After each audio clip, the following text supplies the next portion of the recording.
Hello and welcome to Let's Talk Real Estate and Stuff, podcast where we dive deep into the world of real estate investing and the random stuff that makes life interesting. I'm John Whitfield, joined with Brandon, aka Papa P, from TED Sysops, and then Carlos Zamora from Carrot and Investor Views. How's it going, guys? How are you feeling, Papa P? Phenomenal, as always. Good. You know, why you gotta say shit, dude? I was asking how you're doing.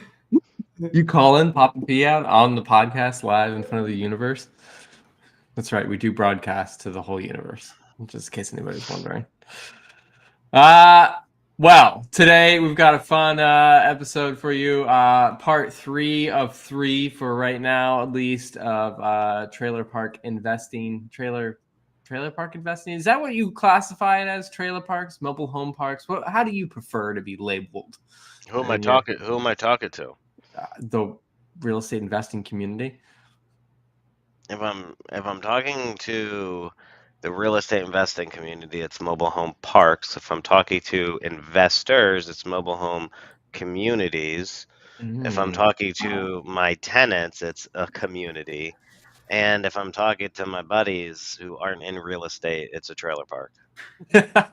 I like the different ways that you use the term. But as always, if you enjoy the podcast, please follow us. Links.letstalkrealestate.tv. Scan the QR code on your screen if you'd like to buy us a cup of coffee, which we will use for advertising to grow the audience of this lovely show. Because who needs coffee? We all drink mushrooms anyways, right? No, just me. All right. I've been doing Mudwater for a while. Mudwater's garbage. Oh wow, so angry. You have to read. You have to read the ingredients. It actually doesn't. Whatever.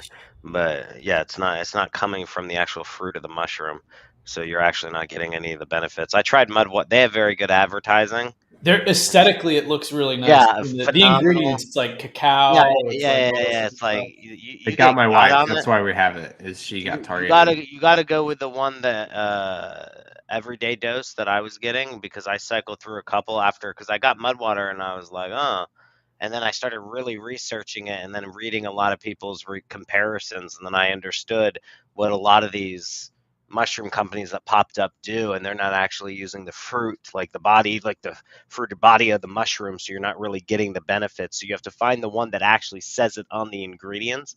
So, and that one did. But which one is? Which one did you use? Because Mudwater has been working. Let's not say it's like water. It does do something for my brain. Sure it has. Everyday dose. Everyday dose. All right, I'll have to check out everyday. So it needs to say, so like this one's like fruiting body. Like you need to actually have like the word fruiting body in it. Otherwise, it's just dust, bro. You're just eating fucking dust. Are you still doing everyday dose? Oh, no, that's been in my bag for a year without me touching it, and I keep things for this moments exactly like this when I go, I got that. What I do? Yeah, I'm like, I got it, dude. All of my hoarding has finally paid off for this moment right here. I knew it. I'll tell my wife later about, hey, you remember how you told me to empty that bag out and I didn't? Yeah, 1 year later, finally paid off. I pulled it out on a podcast.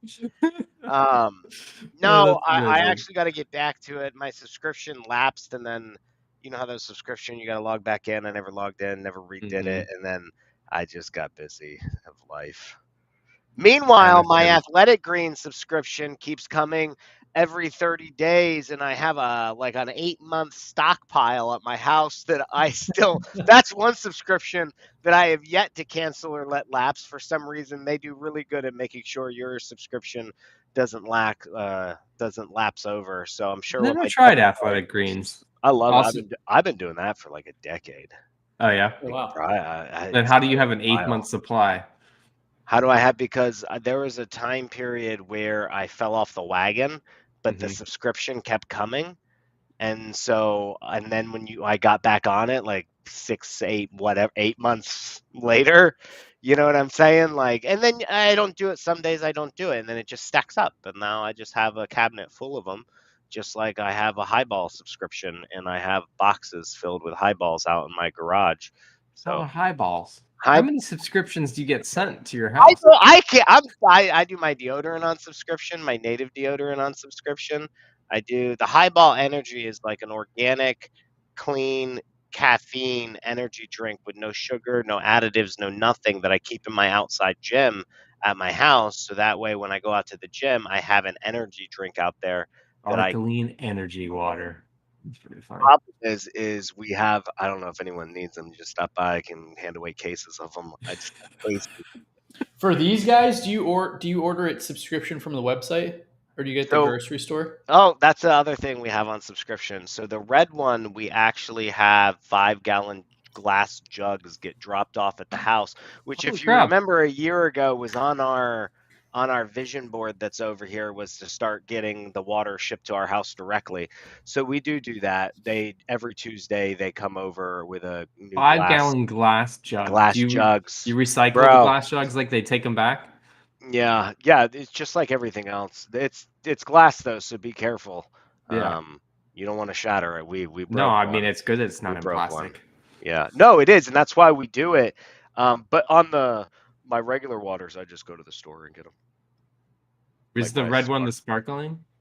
Red one's the plain one, and Okay. it's surprisingly cheap. If you ask me the price, I could not tell you. I think it's like, I don't know, $20-$30 for a 5-gallon jug. It's worth it. I did the Yeah. math. Is it the It's company worth that it. actually delivers it to you, or is it through like some distribution? It's kind of like it's like a distribution. It starts with in Lakeland, it starts with a P or something. It's kind of like a Culligan, you know what I mean? Like he comes with a big water truck and he drops off, or the Zephyr Hills guy. And this guy's got like a distribution for like a bunch of the water companies, and he has his little truck and not a little, but a big ass water truck that he drops jugs of various brands off. So yeah. How do you keep it cold though? Isn't that too big to go in your fridge? No, you put it into one of those. We have the water dispenser. What do you call it? Water fountain machine, you know, that takes a 5-gallon jug. It just goes on the top of that and comes out cold. It's a bottom loading one. So you slide in the glass jug inside the water fountain, and then it's got the straw goes into it. You know what I'm talking about, dude? You get all the I know, time at the but I gym mean, or is in it an comes out office. cold? Yeah, so instead of when I'm the ones where you flip it upside down, Yeah, right? I know what you're talking But only about. this is a bottom I'm not loader. understanding how it keeps a 5-gallon jug cold. Because it doesn't keep the jug cold, it pumps and keeps the water cold within its reservoir. Okay. Which I'm sure is not glass in there, but you get the idea. You win some, you lose some. Anyway, so we have that at the house. I have it here at the office and at the house. Awesome.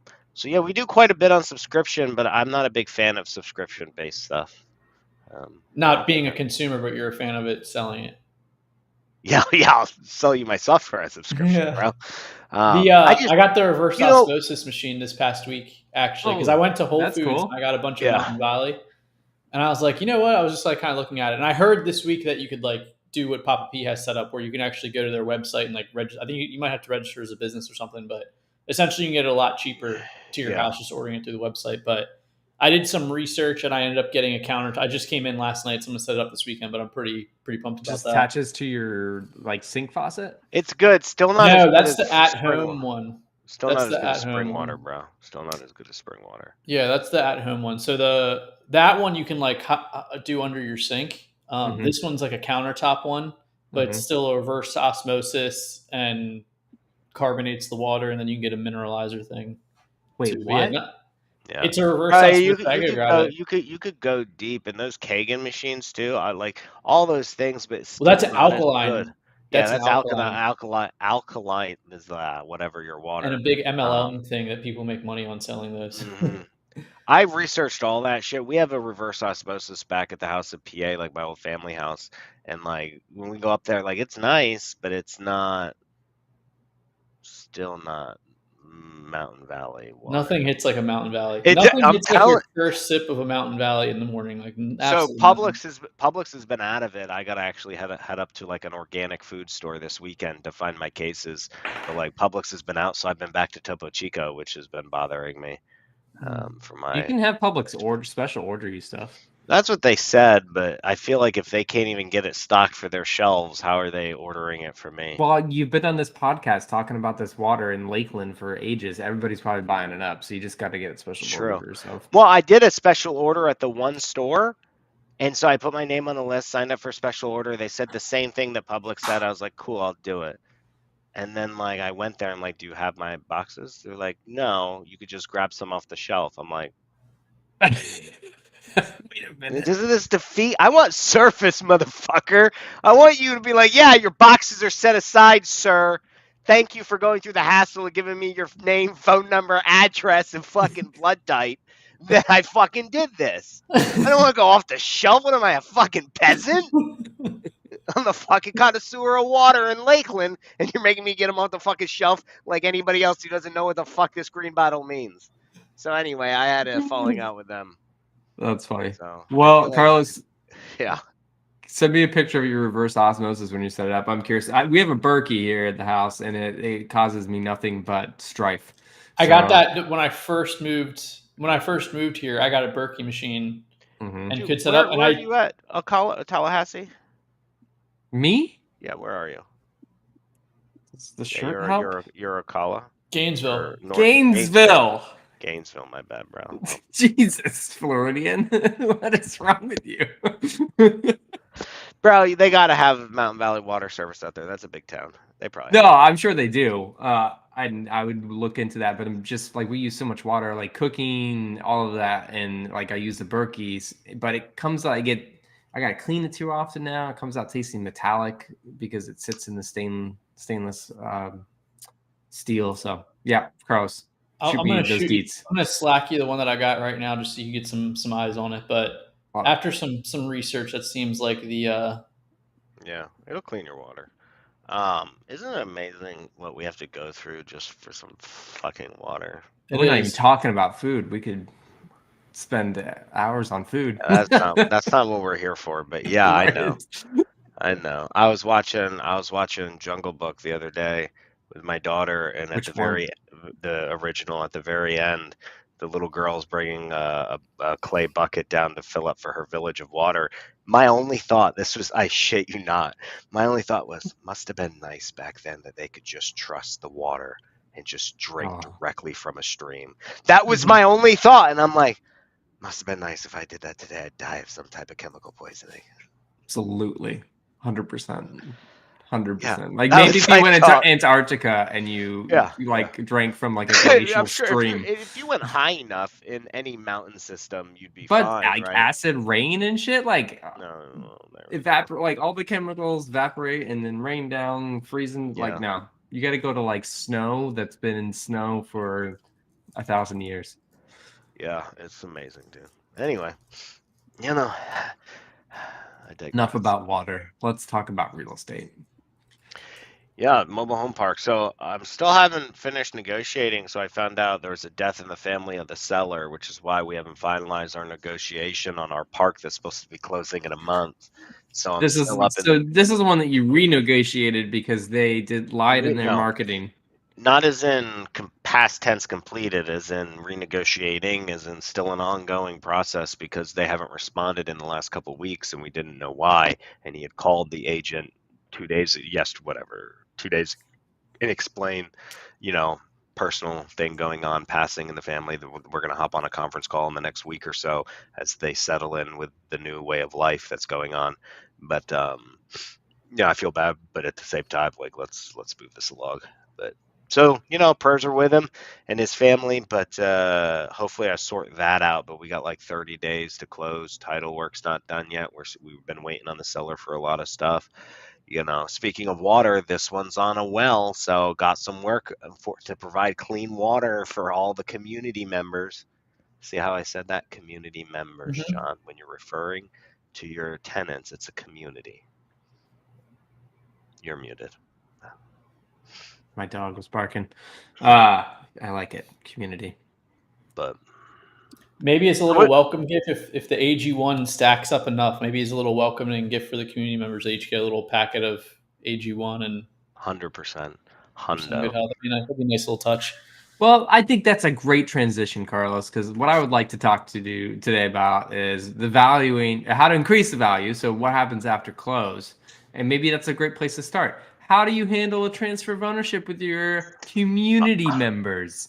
Oh, how do I? Okay, that has the. How do I handle a transfer of ownership? That Yeah, has like how nothing do to you do with let the them title. know? So typically I try to schedule closing. I try to schedule closing right at the end of the month, right? Like right as the month starts, so I don't have to handle prorations, and I get past like any late pays. The last thing you want to do is like do it on like the 5th or the 7th or something, and you still got people paying the old guy. I hate close. I'm sure you could do it anyway. So what we do is we don't. Depending on who you're buying from, you're not really telling anybody that you're selling the property, right? A lot of times you're buying it off market. So anyway, we typically will wait until it's a guaranteed sale. And the seller is on board. The fact this is mostly what they want as well, especially if it's a off market. They don't want the tenants to know, because the last thing you want is people bothering your tenants, like a lot of looky-loos. So we'll have the landlord or the current owners, if they're on board, issue something saying that they're selling the property and here's the new owner. So that way, when we send our letter out, they actually know it's a legitimate letter and not like some spam letter. And in there will be the first of a series of letters that goes out. And it's more of like a welcome, kind of like if you've ever gotten your mortgage transferred to a new servicing company. It's very similar to that type of process. Like, hey, we're the new owners. Here's how you're going to pay us. Here's our address. You're going to be reached out to multiple times over the next like blah, blah, blah weeks or months as we complete this process. And we do, and we reach out. And then typically, if we could get all the email addresses, we will. If not, then I have to door knock and collect email addresses. I've done that where I'm door knocking on everyone, or in our letter, it asks them to call in to provide that information. So we're hitting it from multi-prong approach. And then that's kind of how we do the transition. With the intention of what is your main goal with that first kind of level of communication? You want them to know to send the checks to a new place? Is that the main? So it's not just money collection, it's problems too. Like when you're taking over a park, there's going to be maintenance requests, especially if there's park owned units, and you don't want them going back to the old owner or just hanging on to those issues and not telling anybody. So you have to transition them into your systems, whatever system it is, right? Not everyone is like me. We have an online maintenance request system and an online payment system we want everyone transition to. And that doesn't happen overnight. So it takes months. Like we bought our park right during the holiday season. We didn't do anything through December. So nobody has transitioned over to our online payment system yet. We're now starting that in February. We're now letting people know that going forward, as March starts, everyone needs to start paying. We allowed a grace period as I introduced myself, met everybody, and did all that. And it takes some time to do that and get people to understand they have to call the new owners or the new guard if they want anything taken care of. And a lot of this changes. Listen, it changes if there's an on-site community manager, then not a lot of stuff changes, right? Because they could still go to that person. That person then still relays to the new owner if you're keeping that manager. So at least you're not losing that communication. What's a community manager? Is that like literally an employee, or is it somebody who lives at the park and is like, I will help with things and you pay them, or give them a reduction in rent? Any way you want to structure it. So like the old method is like free rent, and then like $10 per occupied unit is like the old Frank and Dave method. They're like old mobile encourage them to like gurus. Just free rent could be something, free rent plus whatever you want. It just depends on what you have them doing too. So your newest park has does it have a community manager? He gets free rent, but he's not very. Listen, you know what? That motherfucker saved the day the other day. So I was about to say he's not very capable, but he came out like fucking Superman and saved the day. Remember we had that water leak? So it's not in his job description, but we had a water leak. The lady said she was getting it taken care of because it was her pipes. But the problem is the one this is the not the park owned one, correct? Yeah.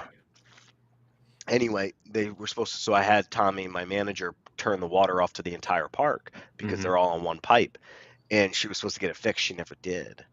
And then somebody went while Tommy was out of the park, went and turned the water back on. The water company called me at 8 o'clock at night to let me know that our bill is like just running and the water's been leaking all day. I'm like, what are you talking about? He's like, I was just out at your park talking to the lady where the leak is happening and blah, blah, blah. It's still going. I'm like, so no one called. The lady didn't call. And this is a breakdown in communication because she's not paying for it. She didn't care. She didn't care. And when Tommy left and they turned the water back on, guess what? Did not care because there's no way to bill her for it because she's not getting billed. She's not paying the bill. So what does she care if the leak keeps running? She just wanted water. This is the mindset of the people you're dealing with. Hold on. I have several questions. She's not paying for water? Is water included in the rent?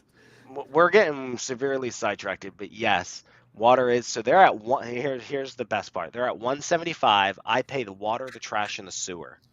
Oh, and they pay electric.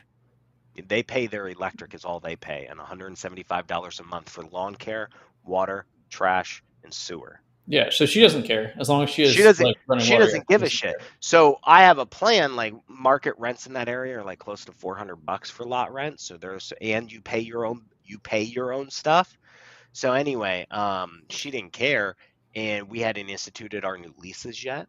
So I called Tommy. I was pissed, and I'm like, I blamed him, and he's like, sir, I shut it off. He's like, I'm out at the hospital right now visiting a friend. Somebody must have turned out. He rushed back to the park, shut the water off, and he's like, I will stand here all night, and I will make sure no one turns it back on.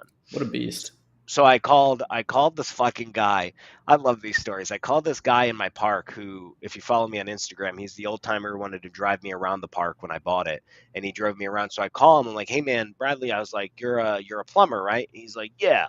And I'm like, I need you to go fix that leak. I'll pay you like $200-$300 just to run over and cap it. I don't need you to fix pipes. I just need you to saw it and put a cap on. Listen, dude. Anybody ready? Watch this. Watch this. Saw.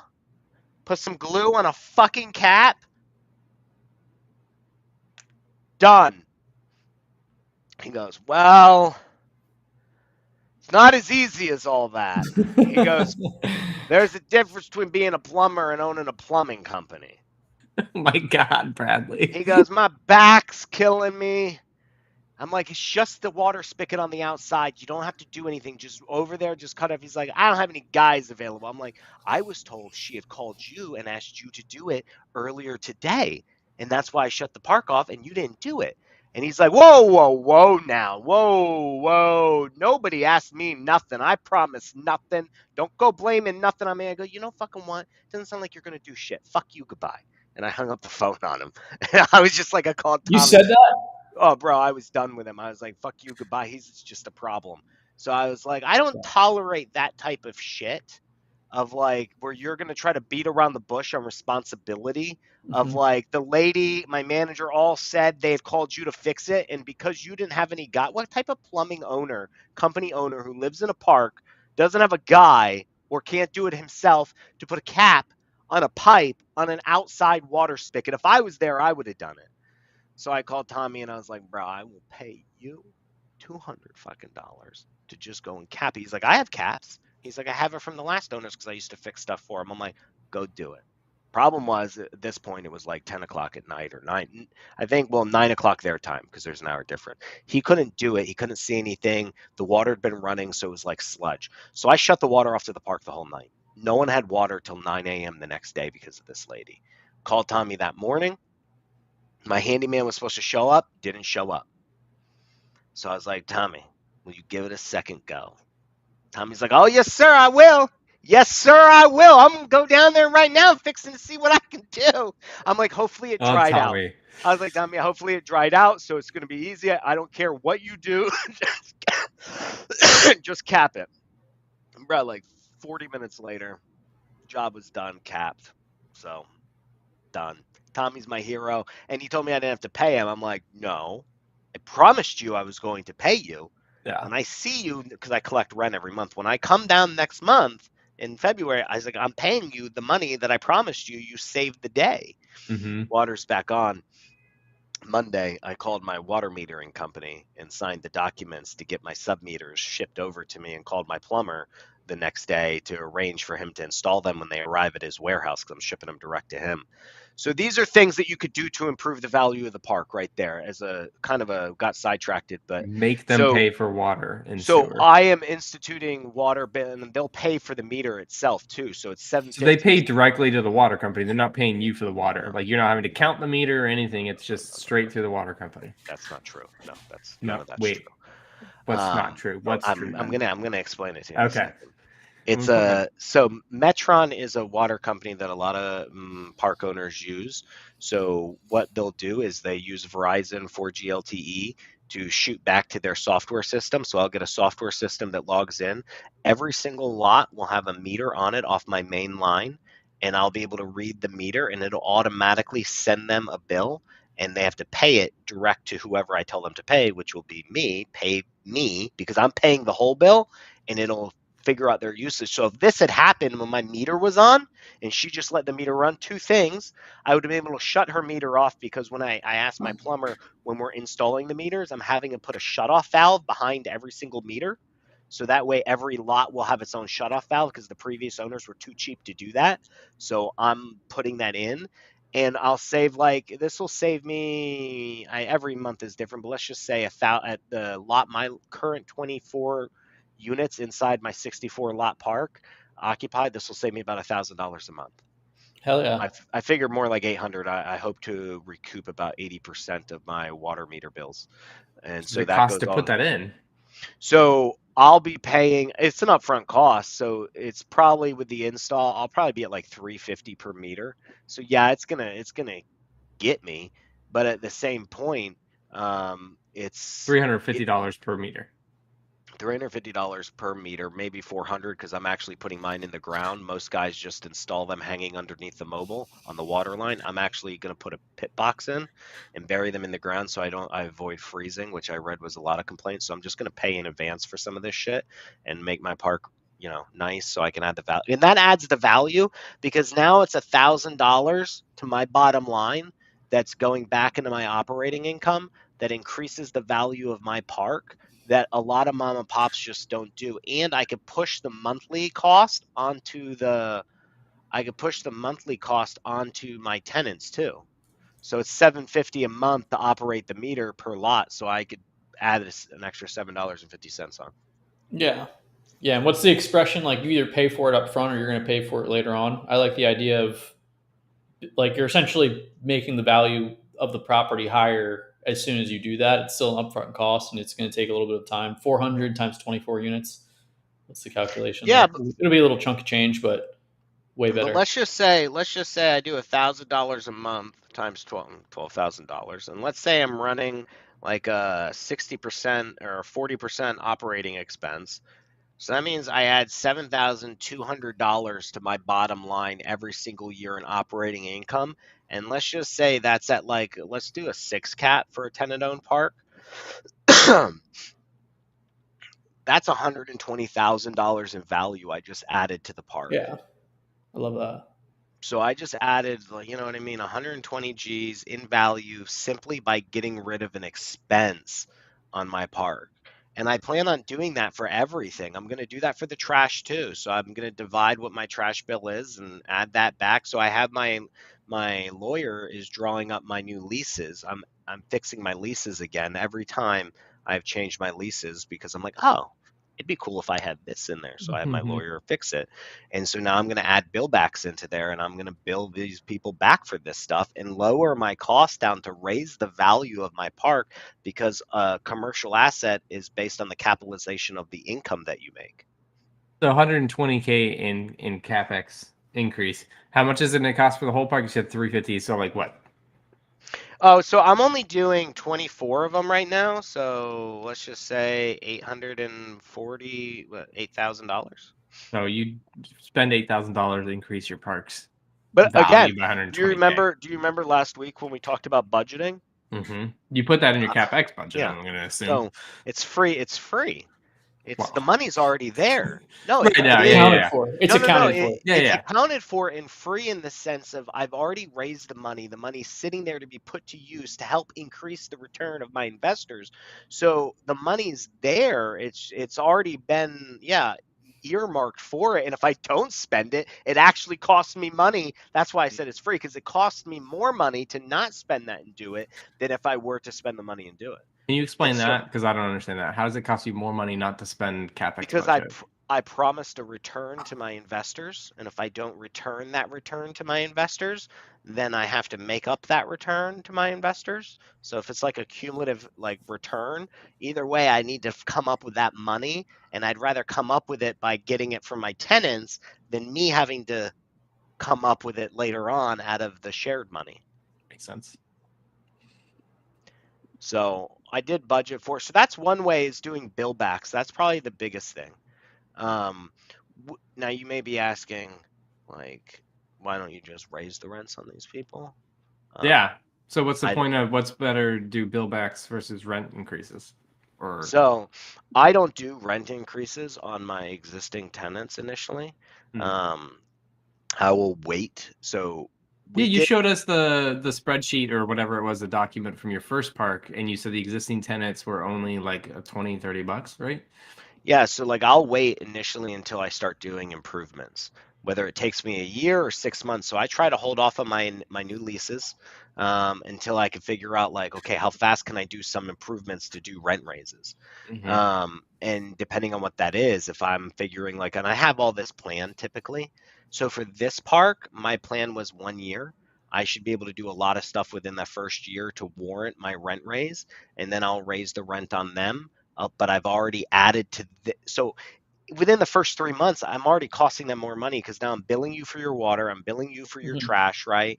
And I'm gonna whatever. So at that point, lawn care, whatever else you're billing them for, and so now what they were paying $175, they may now be up to $225 or $250 in total expense to live there, just because of all these things. Then you don't want to add more onto them, because a lot of these people are on a fixed income. Where you really want to make your money, and this is my opinion, is on the infill, is bringing in, fixing up your vacant units if you have them, right, with your budgeted CapEx, filling those in, and then getting at market rate. Market rate. Yeah.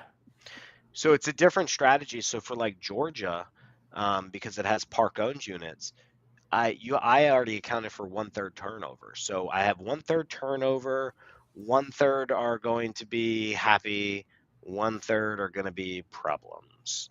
So 1/3 is just going to leave. So I already know that I could. They're going to leave automatically because the park changed ownership, and they're like, shit's hitting the fan, I'm getting out of here ASAP. New rules, new owner, new requirements. Not because you're increasing the rent, right? They're not. That's not necessarily why they're leaving. It happened in Honeysuckle, and I was just like, and I've heard other guys talk about it, so it's just part of my thing now. I assume a 1/3, 1/3, 1/3, and so I'll get those to market rent, John. I'll bring those up to market rent right away, because so if I have vacant units, boom, CapEx, fix those up, market rent. If I have turnover, fix those up, market rent.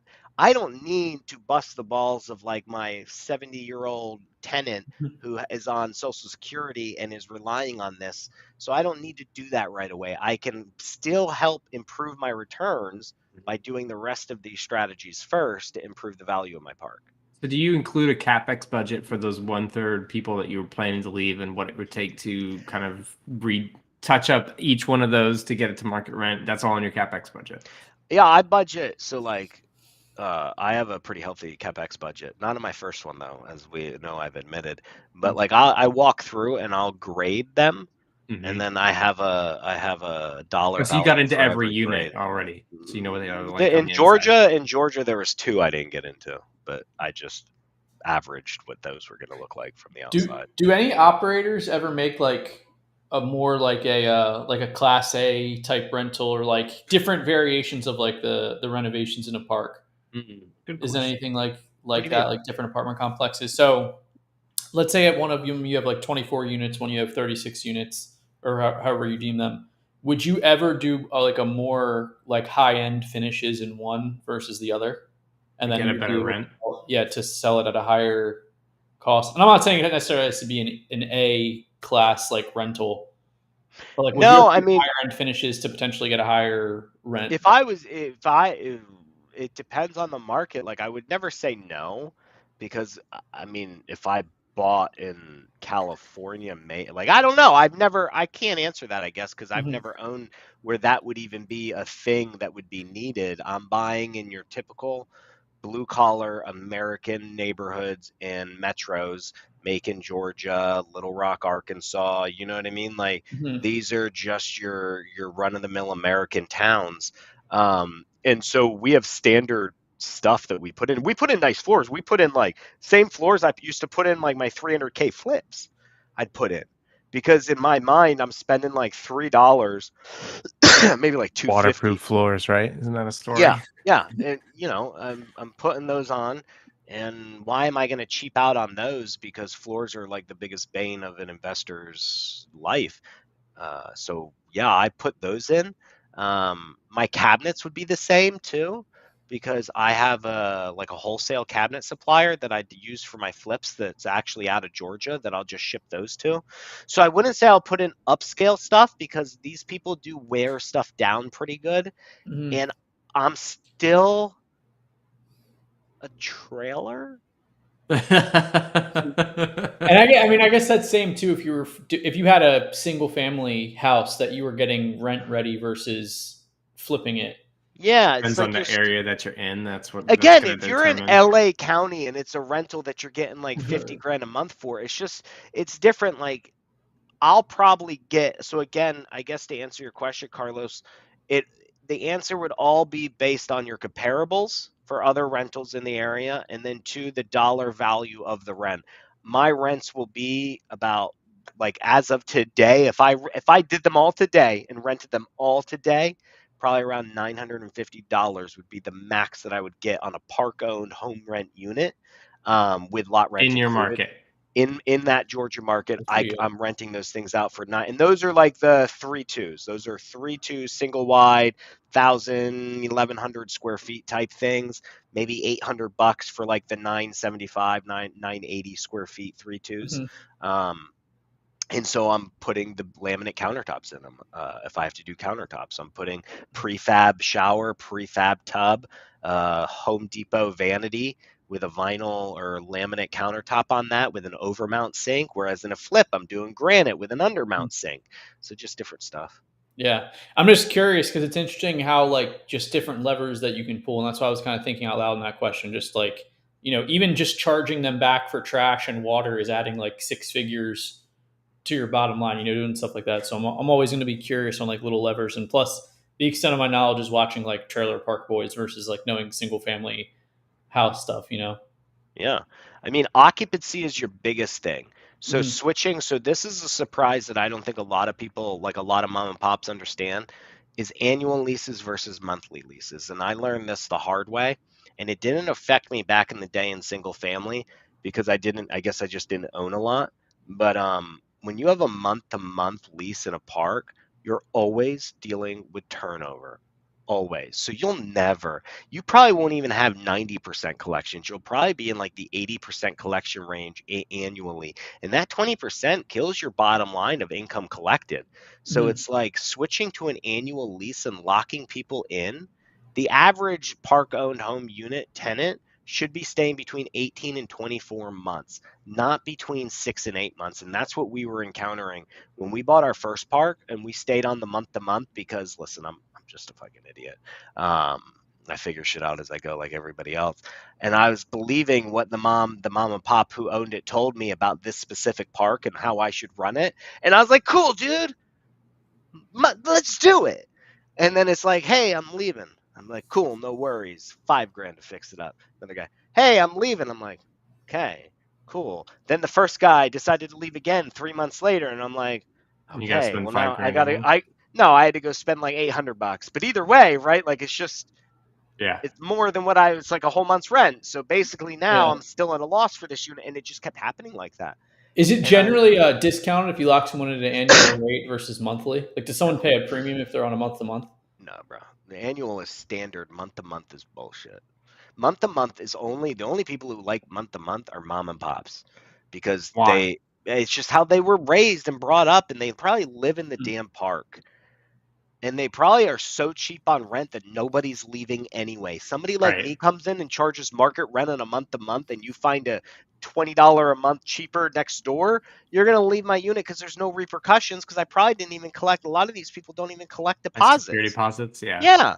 So going to an annual lease, Carlos, can also help bring up your bottom line by reducing your turnover and reducing your vacancy. And your standard vacancy should be like 5% a year, man. Like you should be collecting 95% or more. In fact, during COVID, mobile home parks stayed above a 90% collection rate as an industry average overall. That has to be pretty high, isn't it? 95, it is extremely high. Mobile home parks have one of the lowest amount of turnovers among this type of asset class compared to apartments. What's apartments have and single family? I don't actually know that. I think it has to be significant, maybe 10 points below that. I was going to say I think it's in the 80s, but I didn't really say. You can't quote me. Yeah. But it's just changing. So that's one of our strategies too, is getting everyone over to our leases. And right now I'm delayed on my one park because I'm drawing up new leases. Not that the tenants care, but like they just think I'm leaving them alone. So you're doing 12-month leases and a security deposit as well? Not on my existing tenants. Right. Yeah, not making them dish out more money, but like on your new tenants when somebody vacates. Oh yeah. Well, what do you do for a security deposit for a mobile home? Just 1 month's rent? I try to 1 month's rent or 12 months rent. Did you say? I said one. I try to go for more. So like Brittany's in charge of all this, not me, but she'll collect 1 month's rent minimum. And we did collect, I think, double rent on a high risk tenant. For somebody, you got to check with your state laws too. Some states will only allow you to collect so much. So like Arkansas, we can't call it. We have to call it something else. But you could still collect a deposit for X something else that you want. Okay. Interesting. And the high secured, like the high concern, whatever you just called it, tenant, was that like credit history or rental history? I think it's a little bit of more of rental and job history, income. Yeah. Interesting. Okay, so let's get back to increasing the value. So the ways that we've talked about so far, chargebacks, is that right? Billbacks? Billbacks. Trash. You're not billing trash, sewer, water, and I guess electric if it's not. But you made it sound like that's pretty uncommon for. Sure. Anyways. Oh yeah. I was talking to somebody the other day who actually had a park that was on like 1 meter, and I was extremely surprised about that. So that seems it was small. It was like a 5-unit mobile home type of thing, which are not real parks in my book, but yeah. Okay. And then the next way is to, when you have turnover, increase the rent, get those units to market, vacant units, and when people turn over, get them to market rent and do 12-month leases for everybody. Mm-hmm. What else? Go ahead. So do those first. Yeah. And then do your improvements. So remember, it sounds stupid because a lot of people are like, well, spending money doesn't really make me money. But again, it does. So whether it's cleaning up the trash, because remember, my exit is a refinance, right? Refinance into bank debt to get my investors their capital back. And when a bank goes and does a full appraisal on this thing, full set of photos, or even drives through my park, they're going to determine the value. And so is the appraisal, based on not just the money, but also how it looks. Like, do they want to hold this loan? So me spending the money to clean up the park and get rid, like in Georgia, I got trash everywhere. I'm bringing dumpsters in and calling it spring cleaning. So we're going to buy it in March. And I figured like come April, I'm going to drop like 2 or 3 dumpsters on different sides of this park and let everybody know to dump all of the shit they don't want in there, and then do that and like empty them, bring them back and let them do it for like a week or 2, have someone go clean up our stuff. That's a huge thing. Roads will also increase the value of your park infrastructure. when a bank goes and sees pothole roads, that's a red flag. Same with insurance companies. They don't like that either, apparently, as our insurance company has an issue right now with our roads. Aren't you going to replace the roads? You put that in your CapEx budget, didn't you? I did. And we had to send them. And I met somebody out there last time to give me a quote so I could send them the quote to let my insurance company know we're working on it, bro. So anyway, those things like that help you get that refinance dollars out, essentially, to help with the value of the park. So doing those things, then now once I do most of that, I don't need to do all of it, John, but once I start really improving the park, now I go and I raise rents on all my on my existing tenants. What kind of time frame are you thinking that is? A year, 2 years, 3 years? No, bro. No matter what, by the end of if I haven't done it already, by the end of the first year, you're getting your rent raised. Do market rate for existing? No. I see what you mean. I'm sorry. I apologize. I misunderstood. No. So in this example, 175. Okay. And my market today is 350. In my little sheet, I show like I have an inflation adjuster, so I know what it goes up to.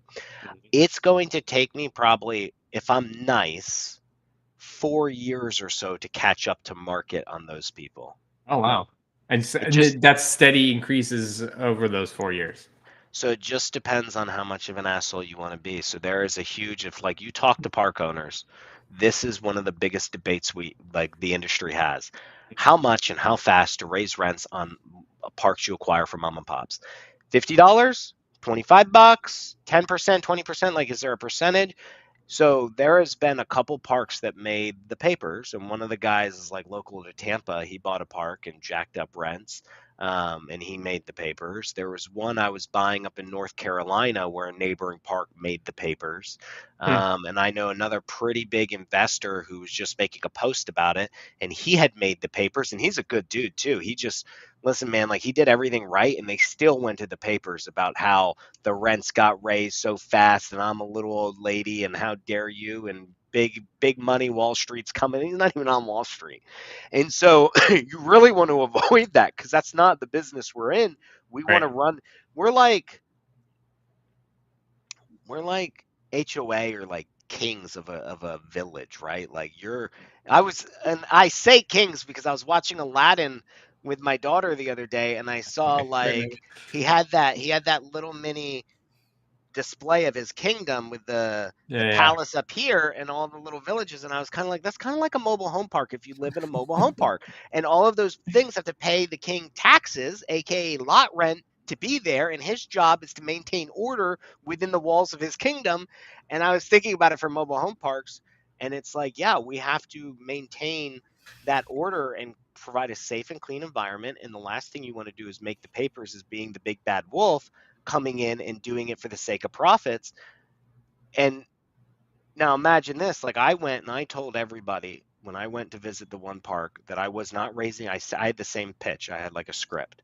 Hey, we're not going to raise your rents. We're not going to raise your rents at least for the first year or so. We're going to do some improvements to the park. We want you to see. We're not asking you to leave. We're not bulldozing the park over, yada, yada, yada. And I explained it all. I said, but you will have to start paying your water in the next few months and da-da-da-da. Bro, Brittany's phone started ringing off the hook about how dare we raise rents. And I was like, I'd never told anybody we were raising rents. And I had people threaten me saying, I'll just leave the park. And I'm if you raise rents? Like, bro, I did my research and I called the neighboring parks. You're still like, where are you going? It costs you $5-6 grand just to move your trailer. Where are you going to go if I raise rents? You're $175 a month with water, trash, and sewer included, and lawn. Like, bro, you're living for free right now. They're living for like 3 cases of Mountain Valley. Yeah. So I mean, that's obviously a little bit of hysteria of people like talking to each other, like they're gonna raise rents, and just like people But you don't want to raise it, like the way that you're approaching it as like a good mobile. $50 to $50 a month is what I budget to answer your question. But you're not doing that until you have made some kind of improvements in the park so that they can see, oh, he's actually. It could be anything, bro. It could be a fence. It could be signs. It could be picking up trash. It could be redoing roads. It could be 1, 2, 3, or all of the things. You just want to do something to show them that you're doing it, and then you want to raise them incrementally. But some guys go in there, man, like the ones that make the paper, and they're there, and they're at 175 like me, and I'm making the scenario up, but they're at 175, and they're like, market rent's 450. I'm bringing you up to 300. Not even full market. But guess what? You just doubled somebody's rent who's on Social Security, and they're calling the newspaper on you, bro. Yeah. You're in the right. Yeah. But they're calling the newspaper, and I've had that idea in the back of my mind, of just like, do I do it? Do I not? I mean, it'll change my entire projections, my bottom line. But like, you want to be a good steward of not just your investors' capital, but you want to be a good steward of the park too. And that's our job, is like to protect and serve this community. And sadly, they think you're the enemy. Yeah, I mean, I think that's a healthy outlook in the way that you're approaching it. I mean, rent raises for everybody sucks, but life is life. I like that perspective, Papa P. Papa P and the P is for perspective of the people. Mm-hmm. Yeah, of the people, for the people, by the people. Mm-hmm. Yeah. Listen, I mean, we've all been there, dude. Like, I left my DC apartment because they kept jacking rents up on me, and like, I was like, I can't afford this. Like, I started out below 1,000. Now they're telling me they're raising it, like, and again, it was only like 10%. But if that $100 here, $100 there, 2 years later, I'm up like $300 from where I was, and it's like, Jesus, like, this is getting to be expensive. And that happened to my wife too. Before she moved in with me, a big company bought her apartment complex. She lived in a massive apartment complex, so it was probably Wall Street money. And bro, that was it. She got the letter. They're jacking the rents up, man. It was like a few $100 extra. And it's like, you had no choice. It's either when your lease is up, here's your new rent. You either let us if you're going to stay or go. Nobody cares. Yeah. So you got to listen. I believe in both, man. Like, and we're getting to be pretty strict. And the bigger you get, the more strict you have to be, because you can't be very personable. What do you mean, like bigger as in a bigger park, or just you have multiple parks now, and it's hard for you to have the empathy for each person? Yeah. Let's just say you're at like, I don't know. Oh, Brittany's apartment went up for, she's watching. My wife's always watching. $350 a always month is what they were going. That's crazy. But yeah, $350. I mean, that's crazy, dude. But I'm talking about like, you go from being like me owning 3 parks, right? So I'm about to own my 3rd park. And then all of a sudden, let's say you own 30 parks, or let's say you go from owning 100 lots to owning 2,000 lots, 5,000 lots. Like, you have to have processes. And like, we're building our processes now. Like, we're working on our fine and notification letters right now, our templates. And like, my instructions where it needs to be very plug and play, regardless of the situation. Whereas before, hey, John. And this is how we did it for the last year and a half, was just like, hey, John, listen, you got that trampoline, man. Could you just get that gone by the end of the month, please? Yeah, no worry. That's not going to happen anymore. I'm not going to personally call you. I'm just going to issue you a letter with a warning that says, here's your fine amount if it's not done by this day. And then 2 days later, you'll get a follow-up one. 3 days before it's due, you get a notification we haven't heard from you. And then the day after you didn't do the due date, you get your fine notice, and it goes into your account. And every day you're getting fined. And it's just going to be a very black and white thing. Because Papa again, Mama we're P gotta getting have a life. Big. Yeah. Right. And so and those things like that, just, you got to do. So interesting stuff. Well, hey, all right, let's summarize this up for our audience. I know Carlos here has got to hop to a normal call of his life, not chatting it up and having fun. So ways to increase the value of the park once it's closed. Bill backs. Any vacant units, make sure they were in your CapEx budget, and then you get them to market rents. Assume for park-owned units, 1/3 of them are going to leave. turnovers, and so have those in your capex budgets, get those to market rents, and then improve the park. Do leases, do 12 months leases, improve the park, and then steadily raise the rent on your existing tenants. Yeah, and whatever that may be for you. I mean, everyone's different.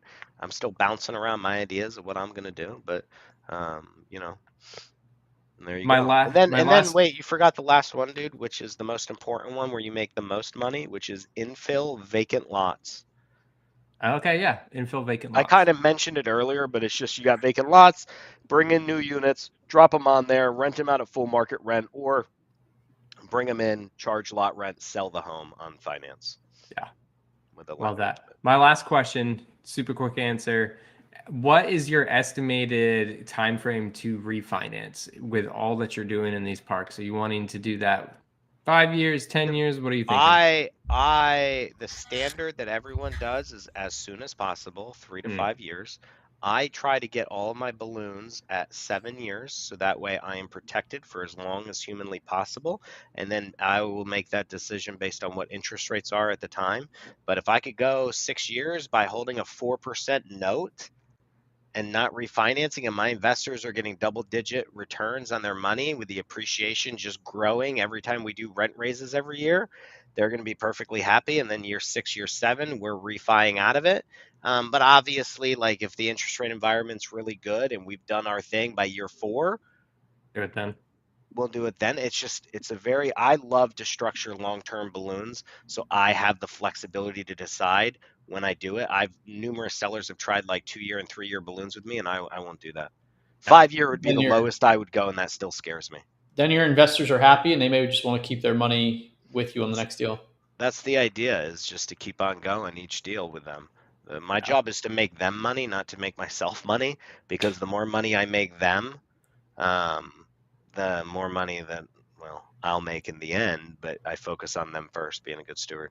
Man of the people. Shout out Papa Pete, man of the people. I mean, it's their money. It boggles my mind because it's their money that makes it all possible. So without it, I don't know why I wouldn't want to make them as much money as possible, because they're making my dreams a reality. And in return, I'm making their dreams a reality financially, giving them access to a deal they wouldn't have access to. It's a win-win for everybody. I want to be the guy that they brag about, making them a shit ton of money at the country club. Mm-hmm. Love that. Love it. Well, everybody, thanks for tuning in this week to Let's Talk Real Estate and Stuff. Make sure you follow us, links.letstalkrealestate.tv. And we've got episode 100 coming up in 2 episodes. So I don't know what we're going to do for that, but maybe something special. We'll see. We're on 98 today. So 2 more episodes and we'll be at 100. Lock and load. You all have a great weekend. And we'll see you all next week. Cool. Have a great weekend, guys. I love